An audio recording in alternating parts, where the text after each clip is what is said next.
అన్నా నమస్తే. చెప్పనా? మీ పేరు? రంగబాబు. ఏం పని చేస్తారు? ఆటో డ్రైవర్ని. అన్న ఇప్పుడు ప్రస్తుతం కూటమి ప్రభుత్వం వచ్చిన తర్వాత ఆటో వాళ్ళ పరిస్థితి ఎలా ఉంది అసలు? ఆటో వాళ్ళ పరిస్థితి అయితే రోడ్డు పాలు అయిపోయిందన్న. మాకు పథకాలని చెప్పారు, డబ్బులు వస్తాయని చెప్పారు, ఫ్రీ బస్సులు ఒకటి పెట్టారు. మాకు ఇంటికి రూపాయి తీసుకెళ్ళడానికి ఏమీ లేదన్న. శుభ్ర పరిపాలన బాగుంది, కూటమి ప్రభుత్వం బాగుంది, కానీ ఆటో వాళ్ళని మాత్రం నిర్లక్ష్య వైఖరి చేశారన్న. మాకు ఇచ్చే పథకాలు అన్నారు, మాకు 15వ తారీఖున డబ్బులు ఇప్పిస్తానని చెప్పారు, ఏమీ లేవన్న. ఈ ఫ్రీ బస్సులు పెట్టడం వల్ల రోడ్డు మీద పడిపోయాం ప్రతి ఆటో డ్రైవర్. రానున్న రోజుల్లో ఆటో డ్రైవర్లు అడుక్కునే స్థితికి చేజారిపోతుంది.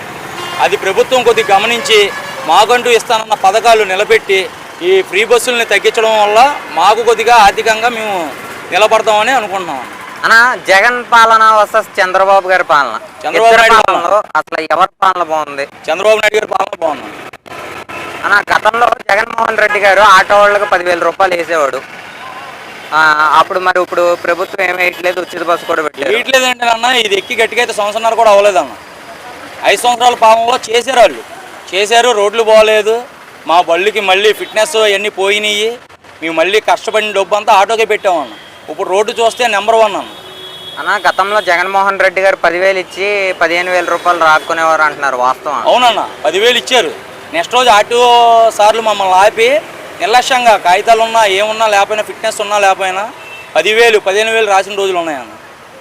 అన్న ఇప్పుడు ప్రస్తుతం ఆంధ్ర రాష్ట్రంలో అటు వైసీపీ ఇటు కూటమి అనేక రకాల వ్యాఖ్యలు చేస్తున్నారు. అమరావతి రాజధాని అభివృద్ధి జరుగుతున్నా ఇంకా జరగట్లేదు అంటున్నారు. జరుగుతుందన్న, జరుగుతుంది. చూడాలన్న, అక్కడికి వెళ్ళి చూడాలి. ఇక్కడ ఉండి మనం చెప్తే కాదన్న, అక్కడ చేస్తున్నాడు కాబట్టి పెద్ద అయినా మనం కూడా సానుకూలంగా ఆయన సపోర్ట్ ఇవ్వాలన్న. చంద్రబాబు గారు అప్పులు చేసి ప్రజలకు పథకాలు అందిస్తున్నారు, జగన్మోహన్ రెడ్డి గారు అప్పు చేసి ప్రజలకు పథకాలు అందివ్వలేదు అంటున్నారు. అప్పులు చేశారు కాబట్టి ఆ ప్రభుత్వం మళ్ళీ రాలా. ఈయన అప్పులు చేసి తీసుకొచ్చాడు కాబట్టి ప్రభుత్వం నడుస్తుందన్న. దీనికి దానికి తేడా ఇది. అంటే చంద్రబాబు గారు వచ్చిన ఈ సంవత్సరంన్నర పరిపాలనలోనే ఆంధ్ర రాష్ట్రాన్ని అప్పులు ఊబిలో ముంచేశారు అని వైసీపీ వారు వ్యాఖ్యలు చేస్తే కనుక ఈ పథకాలన్నీ ఎక్కడి నుంచి తీసుకొస్తాడన్న? అంటే అన్న ఇప్పుడు ప్రస్తుతం ఆంధ్ర రాష్ట్రంలో వైజాగ్ అయిన రుచికొండ పేరుతో బాబు గారు కళ్యాణ్ గారు దోచుకుంటున్నారంట. దోచుకుంటున్నారు అన్నారు. అంతకుముందు ఈయన ఏం చేశాడన్న? అంటే అసలు అక్కడ ఏముందన్న దోచుకో? ఏముందన్న, అంత పెట్టి కట్టారన్న. చూడడానికి ఏముంది అక్కడ? మొన్న పవన్ కళ్యాణ్ గారు వెళ్ళి చూసేటప్పుడు పెచ్చులు ఊడిపోయినాయి అని చెప్పి అన్నారు. అట్లా ఏం చేశారు మీరు రాజకీయంగా? వాళ్ళే సెట్ చేసి కింద పాడేసినాయి అని చెప్పారు. వాళ్ళు ఏం చేశారండి? అంతకుముందు వచ్చిన డబ్బులు ఏం చేశారు అన్నప్పుడు? గతంలో విద్యా సంస్థలు ఎలా ఉన్నాయి జగన్ గారి పరిపాలనలో? ఆయన నాడు నేడు అని చెప్పి విద్యా సంస్థలను అభివృద్ధి చేయడం జరిగింది. మరి ఇప్పుడు ప్రస్తుతం కూటమి ప్రభుత్వం వచ్చిన తర్వాత విద్యా సంస్థలు ఎలా ఉన్నాయి? చేశారన్న, అప్పుడు అభివృద్ధి చేశారు, ఇప్పుడు అభివృద్ధి చేశారు. కానీ అన్న అప్పుడు పరిపాలన లేదన్న, పిల్లలకి కరెక్ట్ అయిన వసతులు లేవు. ఇప్పుడు వెళ్ళి చూస్తే కనుక ఎడ్యుకేషన్ ఎలా ఉందంటే ప్రైవేట్ స్కూళ్ళ స్థాయిలో ఉంది. పిల్లలు చదువుతున్నారు, వాళ్ళు ఒంటి మీద వేసుకున్న బట్టలు కానీ పెట్టే ఫుడ్ కానీ ఏది చూడాలన్నా నెంబర్ 1.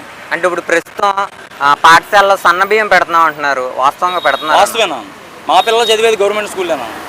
ఇంటికి వచ్చి తినట్లా, వాళ్ళు ఇంటి స్కూల్లోనే తినొస్తున్నారు అన్న. ఇచ్చిన బ్యాగులు కానీ పెట్టుకునే బుక్స్ కానీ ఏదైనా నెంబర్ 1. అంటే పథకాలు చాలా వరకు అందట్లేదంటే సూపర్ 6 ఇచ్చారన్న. ఇచ్చి కూడా 2 సంవత్సరాలు రాలే, ఇంకా పాలన ఇవ్వాలి. మహిళలకు ఇచ్చాడు, ప్రతి ఒళ్ళకి ఇచ్చాడు, గ్యాస్ బండ్లు ఇచ్చాడు, నెక్స్ట్ ఇస్తాడు. ఆ డబ్బులు తీసుకురావాలి కదా. వచ్చిన సంవత్సరంలోనే ప్రభుత్వం కేంద్రం నుంచి డబ్బులు తెచ్చుకోవాలి కదా. ఉన్న పథకాలు పెట్టాలంటే రోడ్లు వేసారు. స్థానికంగా చూస్తున్నాంగా మేము, అభివృద్ధి జరుగుతుంది. వచ్చిన సంవత్సరంలోనే జరిగిపోవాలి. 5 సంవత్సరాల పాలన చూపించాలంటే అవదన్న. ఇంకా మీలాంటి ఆటో వాళ్ళని ఏ విధంగా చంద్రబాబు గారు ఆదుకోవాలంటే నన్ను ఫ్రీ బస్సులు తీసేయాలన్న. ముందు ఫ్రీ బస్సుల వల్ల ఉపయోగం లేదు. ఆడవాళ్ళు ఇంటికి వస్తున్నారో ఎందుకు వెళ్తున్నారో కూడా తెలియదు వాళ్ళకి. ఫ్రీ బస్సు వల్ల ఉపయోగం అయితే కేంద్రానికి ఉపయోగం లేదు, రాష్ట్రానికి ఉపయోగం లేదన్న. మాకైతే విద్యార్హత లేకుండా మేము రోడ్డు మీద ఒకళ్ళ చేతి దగ్గర చేయి చాపకుండా బతికే వాళ్ళం మేము ఆటో డ్రైవర్లు. ఒకళ్ళు 108 వస్తుందో లేదో తెలియదు, మేము వెళ్ళినంత స్పీడ్లో వెళ్తాము, దింపుతాం. డబ్బుల గురించి కాదు, ప్రాణాలు ముఖ్యం మాకు. రోడ్డు మీద బతికే దేనికన్నా మా కడుపు నింపుకోవడానికి, మా ఇంట్లో వాళ్ళు పస్తులు లేకుండా చూసుకోవడానికి. ఇప్పుడు పాలన వల్ల ఈ ఫ్రీ బస్సుల వల్ల మేము అనేక ఇబ్బందులు పడుతున్నాం. తగ్గించండి, పథకాలు వదలద్దండి, పెట్టండి, వదలండి. మమ్మల్ని వదలండి. లేకపోతే రానున్న రోజుల్లో ఆటో వాళ్ళు భిక్షాటన చేస్తారన్న. అడుక్కునేసి తీసుకొచ్చేస్తారు, దొంగతనాలు జరుగుతాయి. ఆటో డ్రైవర్ల వల్ల జరిగేది అదేనా? నిలబెట్టండి, మమ్మల్ని నిలబెట్టండి, ఆదుకోండి. ప్రస్తుతం మీ ఎమ్మెల్యే గారు ఎవరు, ఆయన పేరేంటి? బడ్జెట్ చంటి గారు. ఎలా ఉంది ఆయన పరిపాలన విధానం? అంటే ప్రజలకు ఏదైనా కష్టం వస్తే వెంటనే సూపరు. ఇంటి దగ్గరికి వెళ్ళి అయ్యా అని అనగానే స్పందిస్తాడు అన్న. నెంబర్ 1. ఓకే అన్న. అన్నయ్య గారు అలాంటి వాళ్ళు, తమ్ముడు గారు అలాంటి ఆయన. జవహర్ బుజ్జి అన్న. ఓకే అన్న, థ్యాంక్ యూ అన్న. ఇప్పుడు చూసుకుంటే ఆంధ్ర రాష్ట్రం అప్పుల ఊబిలో మునిగిపోయింది అంటున్నారు. ఎంతవరకు వాస్తవం అంటారు? మునిగిపోయింది అంటున్నారు కదండి. మునిగిపోయిందని చెప్పమానండి. ఇప్పుడు మాట ఏముందండి, మాట ఎవరైనా మాట్లాడతారు, మాట కాదుగా, చూపించమానండి. ఎవరు మునిగిపోయారండి? ఎవరు మునిగిపోతున్నారు? మునిగిపోతున్నారు కాబట్టి లైన్గా వెళ్తున్నారు. ఎక్కడికండి? శ్రీకృష్ణ జన్మస్థానం అంటారు కదా, లైన్గా మొదలు పెట్టారండి. మునిగిపోయిన వాళ్ళు. మనమే మునిగిపోలేదండి. ఏం చేశారండి? చంద్రబాబు నాయుడు అరెస్ట్ చేశారు, అది అన్నారు, ఇది అన్నారు. ఏం చేశారు? ఏమైనా చేశారా? మరి వాళ్ళు ఎలా మాట్లాడతారండి మునిగిపోతుందని? మునిగిపోయింది, అప్పుల గుబులు మునిగిపోయింది. చెప్పమనండి, లెక్కలతో సహా చెప్పమనండి. ఆయన దిగిపోయేటప్పుడు, ఆయన సీఎం ఉన్నప్పుడు ఎన్ని లక్షల కోట్ల అప్పు ఉంది ఆంధ్ర రాష్ట్రానికి, ఇప్పుడు ఎంత ఉంది చెప్పమనండి ఆయన్ని. అని ఇప్పుడు చూసుకుంటే ప్రస్తుతం అంటే చంద్రబాబు గారు అప్పు చేసి ప్రజలకు పథకాలు ఇస్తున్నారు అంటున్నారు. మరి నిజంగా అప్పు చేసి పథకాలు ఇస్తున్నారా? అప్పు చేసి పథకాలు ఇవ్వాల్సిన అవసరం ఏముంది ఆంధ్ర రాష్ట్రానికి? ఏమండి, సంవత్సరంన్నర దగ్గర అవుతుంది ప్రభుత్వం వచ్చి. ఆయన వెళ్ళిపోయేటప్పుడు 1,50,000 కోట్లు అప్పు చేసి వెళ్ళాడు. ఈయన సూపర్ 6 పథకాలు పెట్టారు. ఎంతో కొంత తీసుకొచ్చేయాలి. అదేంటండి, ఎలాగా? అప్పు చేసి కాదండి, ఏది సంపద సృష్టించి జనాలకి ఇస్తున్నాడు ఈయన. అది ఇప్పుడు ప్రస్తుతం ఉచిత బస్సు పెట్టారు కదన్న, మరి దానివల్ల గతంలో ఆర్టీసీ లాస్లో ఉంది, ఇప్పుడు లాస్లో ఉంది. మరి యొక్క ఆర్థిక భారం అంతా సామాన్యుల ప్రజల మీద పడిపోద్ది కదా. మరి ఉచిత బస్సు పెడతాం అనేది ఎంతవరకు కరెక్ట్ అంటారు? ఆటో వాళ్ళకి కూడా నష్టపోతున్నారు కదా. మరి ఆటో వాళ్ళు ఏమి నష్టపోలేదండి. ఒకటి, ఉచిత బస్సు పెడతాం వల్ల అంటే ఆయన ఇచ్చిన సూపర్ 6లో ఉచిత బస్సు ఉంది. అందువల్ల ఆడ మనిషి కష్టపడకూడదు, ఆడబిడ్డలు కష్టపడకూడదు అని పెట్టాడు. ఆ భారాన్ని ఆయన మోతాడు, ఇబ్బంది ఏం లేదండి. దానికోసం ఏదో అయిపోద్ది, జరిగిపోద్ది అనేది ఏమీ ఉండదండి. ఇప్పుడు చూసుకుంటే మరి చంద్రబాబు గారు ఇచ్చే పథకాలు ప్రజలందరికీ అందుతున్నాయి. మరి 100కి 200% అందున్నాయండి. ఇంకోటండి, ఇదివరకు అన్నారు కదా, ఏది వాలంటరీ అన్నారు కదండి. వాలంటరీ వ్యవస్థ ఏం చేసిందండి? వాలంటరీ వెళ్ళి ఇంట్లో ఒంటరిగా ఉన్న మహిళలు రేపు చేసిన వాలంటరీ వ్యవస్థ ఇవాళ ఉద్యోగస్తులు పంచుతున్నారండి బ్రహ్మాండంగా. 7 స్టార్ట్ చేస్తే 1 గంట కల్లా 98% పెన్షన్లు అయిపోతున్నాయి 1వ తారీఖు. రేపు ఎప్పుడైనా కానీ 1వ తారీఖు ఆదివారం వస్తుందంటే శనివారం ఇచ్చేస్తున్నారండి. అంటే ఇప్పుడు చాలా చోట్ల ఇప్పుడు ఆంధ్ర రాష్ట్రంలో పెన్షన్లు అర్హులైన వారికి కూడా పెన్షన్లు తీసేస్తున్నారు అంటున్నారు. అర్హులైన వారికి ఎవరు తీయలేండి. దొంగ సర్టిఫికేట్లు పెట్టుకుని దొంగ సర్టిఫికేట్లు పెట్టి పెన్షన్లు తీసుకున్న వాళ్ళందరూ కట్ చేస్తాం. ఇప్పుడు 100% తీసేస్తారండి. ఎందుకండి? మీరు వీడియోల్లో చూస్తున్నారు కదండి, సెట్ వెనకాల చేయి పెట్టుకుని ఖాళీ చేసి చూస్తున్నారు అందరూ. మరి ఆడికి వికలాంగ పెన్షన్ వస్తుంది, చేయలేదని 16,000 12,000 పెన్షన్ తీసుకుంటున్నాడు అతను. చేయిపోయింది పోయిందని. మరి ఇచ్చిన డాక్టర్ సర్టిఫికేట్ అటు ఇచ్చాడు, పాస్ చేసిన ఆయన ఎట్టా పాస్ చేశాడు. అలాంటి వాటిని పట్టుకుంటున్నారండి. అదేంటంటే ఇది ఇలా చెప్తున్నారు, తీసేస్తున్నారండి. ఋషికొండ పేరుతో బాబు కళ్యాణ్ గారు దోచుకుంటున్నారని చాలా చోట వ్యాఖ్యలు వస్తున్నాయి, వీడియోలు కూడా. ఎంతవరకు వాస్తవం అంటారు? ఋషికొండ పేరుతో బాబు కళ్యాణ్ గారు దోచుకుంటాం అనేది పచ్చాబద్ధం అండి. అది ఋషికొండ కూల్చేసింది ఎవరండి? హరిత రిసార్ట్ అని ఉండేది. ఆ రిసార్ట్లో చాలాసార్లు నేను బస్ చేశానండి. ఆహ్లాదకరంగా ఉండేది. అలాంటి కొండని నాశనం చేసి ప్యాలెస్ కట్టించాడు. దేనికి పనికొస్తుందని మన పవన్ కళ్యాణ్ గారు వెళ్ళి చూశారు. ఎలా ఉందండి? పెచ్చులుడిపోతున్నాయి. దేనికి కట్టారండి దాన్ని?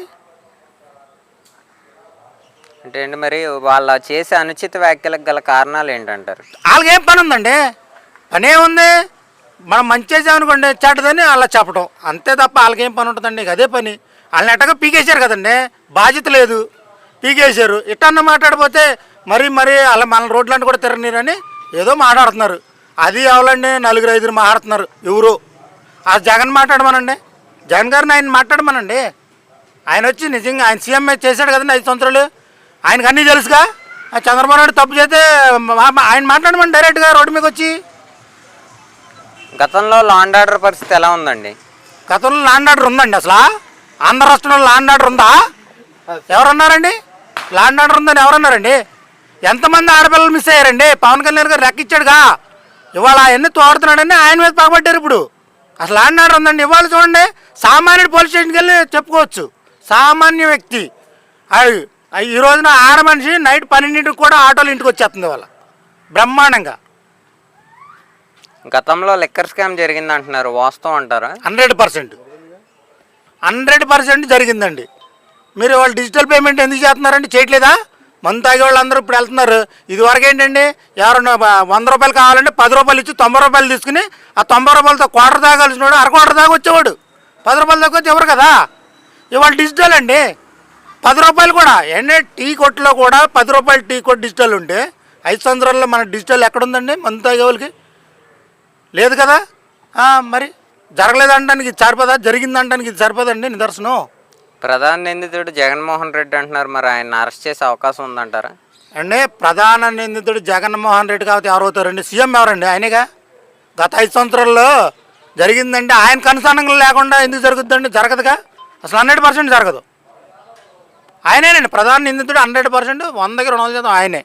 అంటే మరి గత 11 సంవత్సరాల నుంచి బెయిల్ మీద తిరుగుతున్నాడు కదా, మరి ఇంకా అరెస్ట్ చేయకపోవడానికి గల కారణం? మేనేజ్ చేస్తున్నాడండి, వ్యవస్థలను మేనేజ్ చేస్తున్నాడు. మీకు జడ్జిలను కామెంట్ చేయలేదా? అలాగే జడ్జిలు మారిపోవట్లేదా? ఇయర్ రింగ్ ఆయనకు కేసు వచ్చేటప్పటికి మారిపోతున్నారు కదండి. మేము సెల మీద వెళ్ళిపోతున్నామని ఒక ఆయన వెళ్ళిపోతాడు, ఇంకొక ఆయన ఇంకో సెల మీద వెళ్ళిపోతున్నారు. జడ్జిలు భయపడిపోతున్నారండి. అరాచకమే కదా, అంతా అరాచకమే. ఇప్పుడు అయ్యేం నడవండి. అంటే ఒకప్పుడు చంద్రబాబు నాయుడు కాదండి, ఇప్పుడు పవన్ కళ్యాణ్ గారు అన్న ఉంది, ఆయనకి ఫుల్ అన్న ఉంది. ఇప్పుడేమో ఎవరినే వదలండి, కొద్దిగా టైం పడుతుంది అంతే, కొద్దిగా టైం పడుతుంది అంతే అండి. ఎవరండి ప్రస్తుతం మీ ఎమ్మెల్యే గారు? చింతమనేని ప్రభాకర్ గారు అండి. ఎలా ఉంది ఆయన పరిపాలన విధానం? నెంబర్ 1గా ఉంది.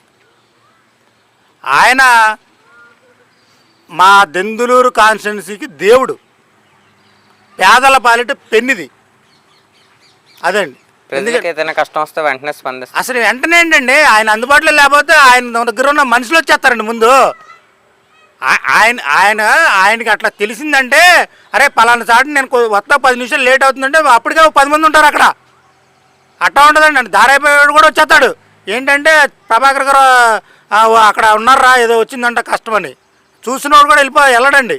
వస్తారు అక్కడికి వచ్చి నిలబడి అవి ఏంటి తెలుసుకుంటారు. ప్రభాకర్ గారు వెళ్ళే వరకు ఉంటారు అందరూ. మాకంటే ముందు ఆయనే ఉంటాడు మ్యాక్సిమం, మాకు చెప్పడం.